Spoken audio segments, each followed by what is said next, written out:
Бала күніңде үйренгендерің өмір бойы ұмытылмайды дейді. Нағыз ақын әрқашан уақыт ағымын сезіне біледі.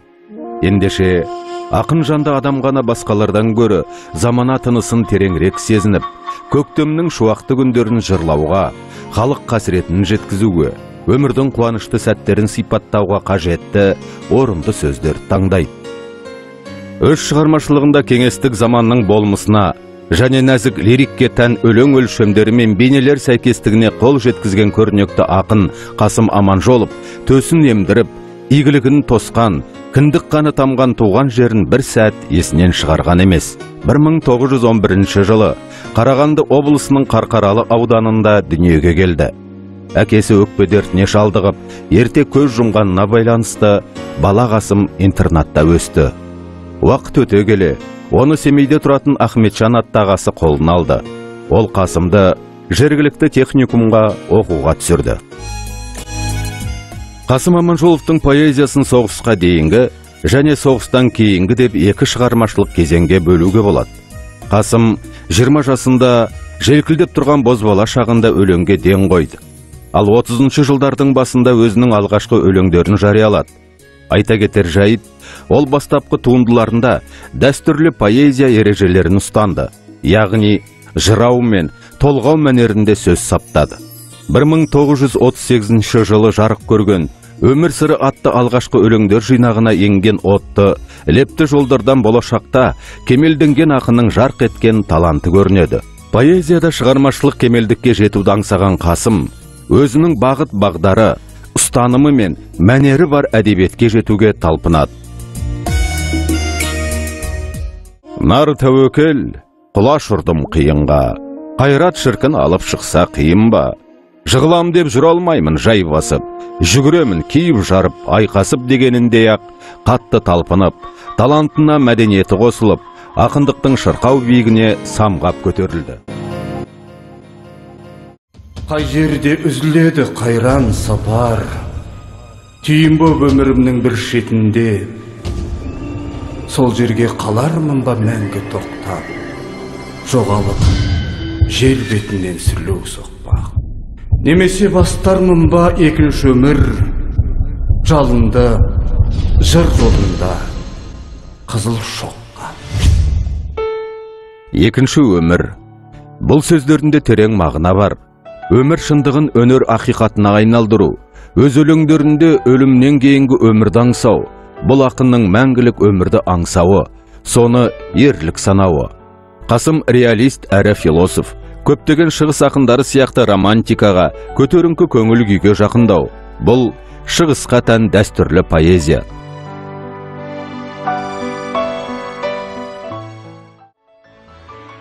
Бір 1939 жылы Қасым Аманжоловтың «Азғынбаев» атты поэмасы жарық көрді.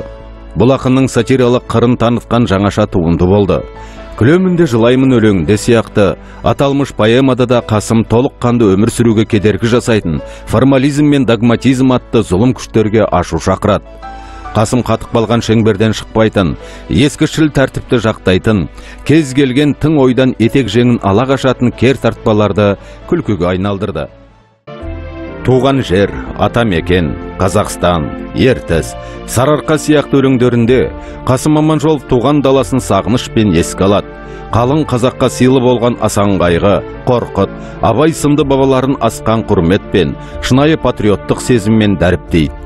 Шыны керек, соғыстан кейінгі жылдары кеңес қоғамы құрылып жатқан дәуірде интернационализм ұғымына сәйкес келмейтін дүниелердің барлығын бір қалыпқа сыйдырып, ойыңды ашып жазбақ түгілі, дауыстап айтуға қорқатын заман туғанда, Қасым сияқты шыншыл, батыл өлеңдер жазуға екінің бірінің дәті жетпейтін.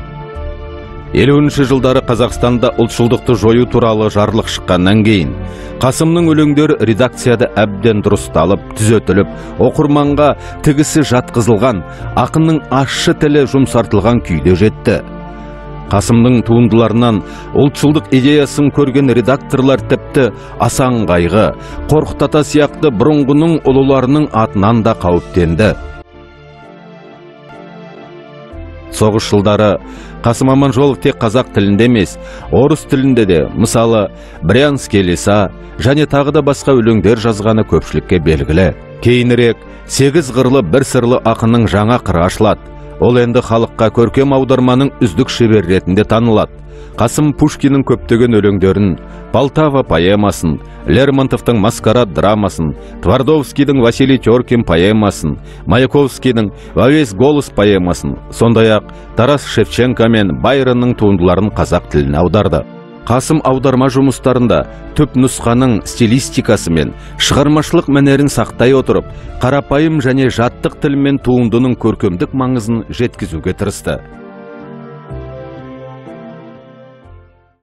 Қасым Аманжоловтың 110 жылдық мерейтойына орай ұйымдастырылған бейне портретте кітапхана қорындағы ақынның еңбектеріне тоқтала кетсек.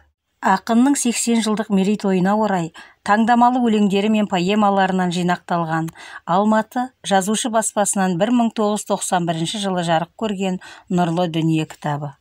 Бүкіл қазақ поэзиясына жаңа өрлеу кезең туғызған Алматы жазушы баспасынан 2001 жылы жарық көрген ақынның Дауыл атты өлеңдер жинағы. Өмірден ерте кеткенмен ол болашақ ұрпаққа мол мұра қалдырды. Бейбіт өмірді, қан майданды, туған жер мен ата-ананы, достық пен махаббатты, көңіл күйі мен табиғатты, биік парасаттылық пен шынайы сезіммен, зор тебіреніспен жырлаған Дариға Солғызай атты өлең жырлары Алматы Атамұра баспасынан 2003 жылы басылып шықты. Қасым Аманжоловтың Алматы ана тілі баспасынан 2011 жыл жарық көрген Өзім туралы атты кітабында қазақ оқырмандарының ыстық ықыласы мен құрметіне бөленген ақынның алмастай жарқылдаған, төгіле тасқындаған таңдаулы өлеңдері мен поэмалары беріліп отыр. Сонымен қатар қазақтың классик ақыны Қасым Аманжоловтың Алматы Айғаным баспа үйінен 2014 жыл жарық көрген таңдамалы шығармаларын назарларыңызға ұсынып отырмыз. Бұл жинаққа оның шығармаларының әр жылдардағы қолтаңбасын айқындайтын жырлары енгізілген. Ақынның өзі жайлы 2015 жылы Алматы қаласы өнер баспасынан басылып шыққан қазақ халқының тарихи тұлғалары атты кітапта біраз мағлұмат алуларыңызға болады. Ұлт ұлыларын ұлықтайтын республикалық аңыз адам журналының 2016 жылғы 22 саны түгелдей Қасым ағамыздың өмірінен сыр шертеді. Қазақтың классик ақыны Қасым Аманжоловтың бұл жинақтарына оның шығармашылығының әр жылдардағы қолтаңбасын айқындайтын жырлары енгізілген. Ақынның өлеңдері жылнамалық ретпен берілмесе де өзіндік өрелі желісі мен оқырмандарды сыршыл сезімге жетелейді.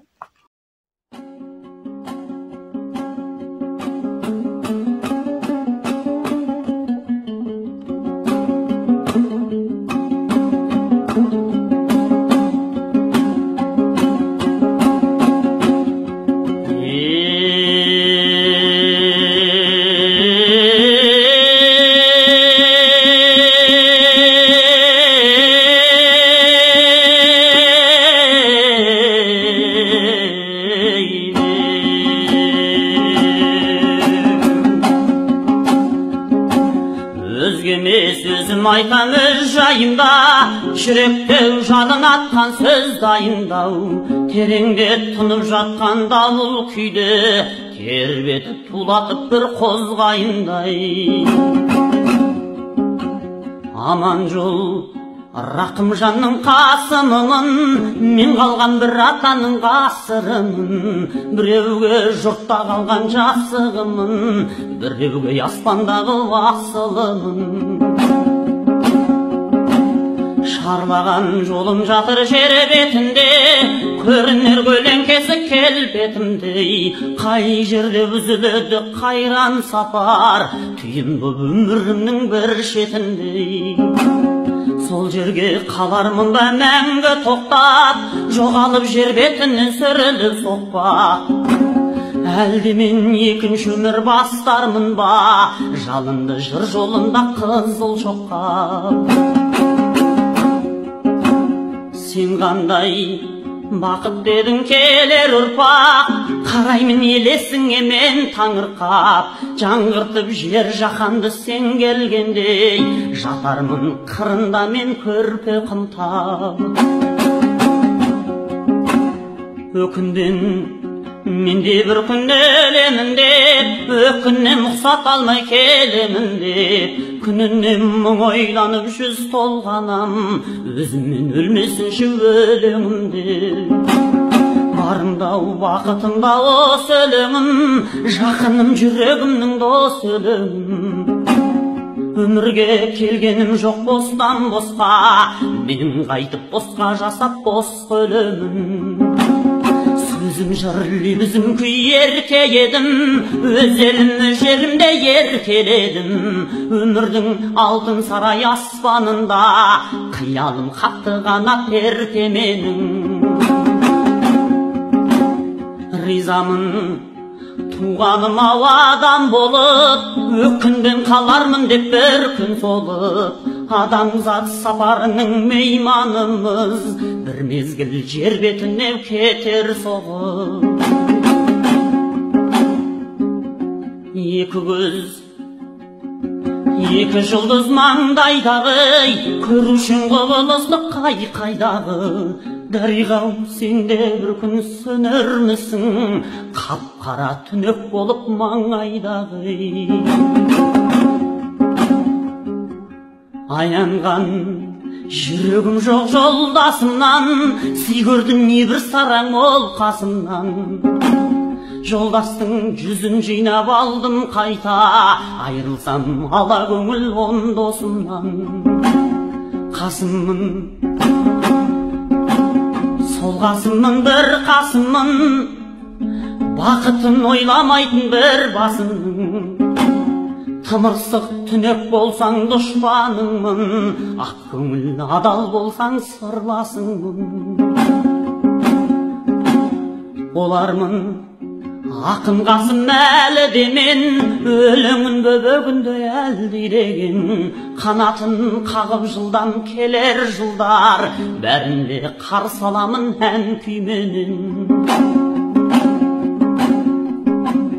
Дүниеге келер әлі талай қасым, оларда бұл қасымды бір байқасын. Дауылдай өртке тиген өлеңімдей, қасымның өзі емес деп кім айтарсың. Сондықтан әпкел береді ондырандай, кеудеме күй қанаттай қондырандай. Берейін өмірімнен өлең жасап, шашайын оңды солды мол мұрамдай. Берейін өмірімнен өлең жасап, шашайын оңды солды мол мұрамдай.